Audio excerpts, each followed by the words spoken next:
सोचिए एक ऐसी लड़ाई के बारे में जिसमें गुस्सा है, टकराव है, लेकिन शोर बिल्कुल नहीं है। बस यही वो हैरान कर देने वाला मंजर है जहां से इस कहानी की शुरुआत होती है। सब इंस्पेक्टर गणेश आवटे अपनी खिड़की से बाहर कुछ ऐसा देखते हैं जो उन्हें अपनी जगह पर ही रोक देता है। 8 लोग, 3 औरतें और 5 मर्द एक दूसरे से जोरदार बहस कर रहे हैं। पर अजीब बात यह है कि वहां एक गहरी खामोशी है। एक भी आवाज नहीं आ रही।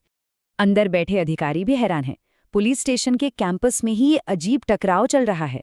तनाव तो साफ महसूस हो रहा है, लेकिन ये सन्नाटा किसी की भी समझ से बाहर है।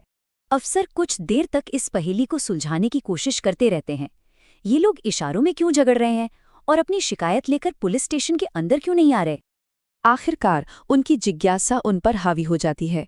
वो उस ग्रुप के पास जाते हैं और उन्हें अंदर आने के लिए कहते हैं। और जैसे ही वो उनसे बात करने की कोशिश करते हैं, उन्हें समझ आता है कि ये कोई मामूली मामला नहीं है। ये एक ऐसी चुनौती है जिसका सामना उन्होंने पहले कभी नहीं किया था। उन्हें एहसास होता है कि ये 8 लोग न तो बोल सकते हैं और न ही सुन सकते हैं। वो साइन लैंग्वेज में बात कर रहे थे, एक ऐसी भाषा जिसे स्टेशन पर कोई नहीं समझता था। जब ये उलझन अपने चरम पर थी, तभी उस ग्रुप में से एक महिला अपने पर्स से एक लिखी हुई शिकायत निकालकर अफसर को थमा देती है। उस एक पन्ने पर जो लिखा था वो चौंकाने वाला था। एक ऐसा गहरा राज जो लगभग 2 दशकों से दफन था। ये शिकायत इस मामले को सीधा साल 2009 में ले जाती है और इस लंबी, दर्दनाक खामोशी की वजह को सामने रखती है। ये टाइमलाइन अपने आप में एक दर्दनाक कहानी कहती है। देखिए, 2009 में महेश पवार नाम के एक आदमी ने नशीला पदार्थ देकर एक लड़की के साथ गलत काम किया। फिर 2009 से 2025 तक, मतलब लगभग 17 साल, परिवार ने समाज और बदनामी के डर से उसे चुप करा दिया।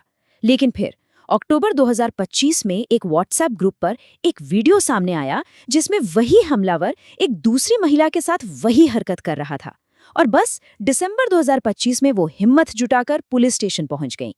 ये देखकर कि उनका हमलावर आज भी दूसरों को अपना शिकार बना रहा है, उन्हें वो हिम्मत मिली जिसकी उन्हें सालों से जरूरत थी। परिवार के वो बंधन टूट गए जिन्होंने उन्हें इतने समय तक खामोश रखा था। और इस मुश्किल फैसले में उन्हें पूरा साथ मिला अपने पति का, जो खुद भी बोल सुन नहीं सकते थे। उन्होंने वादा किया कि वो न्याय की इस लड़ाई में उनके साथ खड़े रहेंगे।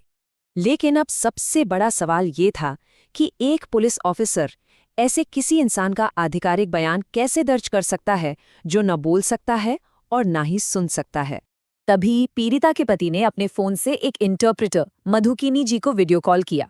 वो एक सोशल वर्कर है और उन्होंने फौरन स्टेशन आने का वादा किया। और फिर जो हुआ वो अपने आप में अनोखा था। देखिए एफआईआर कैसे दर्ज हुई। सबसे पहले पीड़िता ने साइन लैंग्वेज में पूरी घटना बताई। फिर इंटरप्रेटर मधु केनी ने उन इशारों को पुलिस के लिए शब्दों में ट्रांसलेट किया। पुलिस ने उस बयान को वैसे का वैसा लिखा। और ये सब पुख्ता हो, इसके लिए पूरी 3 घंटे की प्रक्रिया को वीडियो पर रिकॉर्ड किया गया ताकि ये एक पक्का सबूत बन सके। एफआईआर तो दर्ज हो गई। अब बारी थी 17 साल पुराने इस मामले के आरोपी को ढूंढ निकालने की। पुलिस ने फौरन जांच शुरू कर दी। लेकिन ये आसान नहीं था। मामला बेहद ठंडा पड़ चुका था। आरोपी का जो आखिरी पता था वो उसने 2012 में ही छोड़ दिया था और उसका मोबाइल नंबर भी बंद था। लेकिन फिर कहानी में एक ट्विस्ट आया। पुलिस उस पुराने नंबर पर नजर रखे हुए थी और अचानक वो नंबर ऑन हो गया। बस एक सिग्नल मिला और पुलिस सीधा संदिग्ध के नए ठिकाने पर पहुंच गई। लेकिन वहां पहुंचकर एक ऐसा सच सामने आया जिसकी किसी ने कल्पना भी नहीं की थी। पुलिस को पता चला कि आरोपी महेश पवार भी उसी समुदाय का हिस्सा है। वो भी बोल और सुन नहीं सकता। सिर्फ 4 दिन।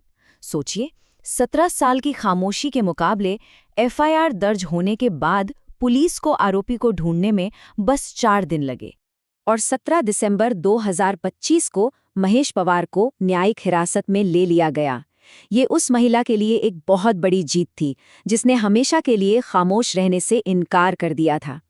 जिस अफसर के लिए दिन की शुरुआत एक खामोश बहस की पहेली से हुई थी, ये उनकी जिंदगी का सबसे यादगार केस बन गया। ये मामला हमें न्याय के रास्ते में छिपी उन बाधाओं की याद दिलाता है जो दिखाई नहीं देती और ये एक बहुत ही परेशान करने वाला सवाल खड़ा करता है। अगर इस एक कहानी को अपनी आवाज़ ढूंढने में 17 साल लग गए, तो ऐसी कितनी और कहानियां हैं जो हमेशा के लिए अनसुनी रह जाती हैं।